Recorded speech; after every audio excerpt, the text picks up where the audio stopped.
'cause I can't stop time. You keep boring. Hey, what's up everyone? It's Kyan, and I just wanted to do a video on how to low bar squat and some of the things that's helped me out. So this is the first mistake that I hear a lot that makes me cringe. People always say, when you squat, sit down. Just sit down. No, it's not. You don't ever sit down in a squat. What you want to be able to do is that people get this idea of sitting straight down, and that is not a good way to think about it, because that's not how you properly squat, because you're not engaging your hips that way. People also break at the knee right here, as you can see, is that if you break at the knee, you'll never hit depth, and it's not a good sight. So what you want to be able to do is first get a really good unracking position. Second, what helps out a lot, instead of sitting down, sit back and then down.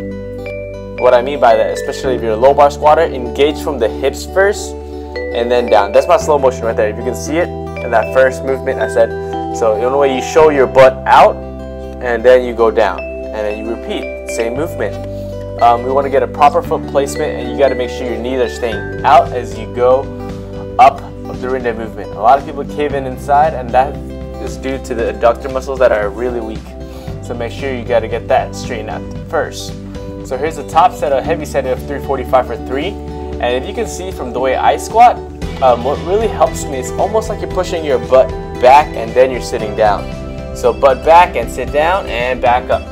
Boom. And every single rep, explode. You gotta explode on every single rep. There's even when you're going through a sticking point, explode all the way until you're to the top of the movement. What I like to do, and I cue myself, is almost like I'm gonna fly through the roof, like straight to the sky. So first, here's the tip: break at your hips, not at your knees. Break at your hips.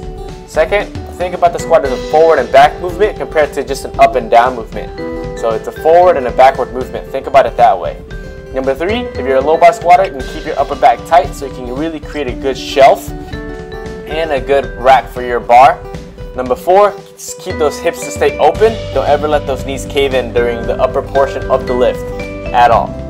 And number 5, keep your knees out, of course. Piggybacking on that, keep your hips open. You want to keep your hips open so basically your waist can sink in. Number 6, explode on every single rep, because that'll really maximize the amount of weight you're able to do, and it keeps you strong. And other than that, continue to squat and be happy. Thank you guys for watching, and God bless you guys.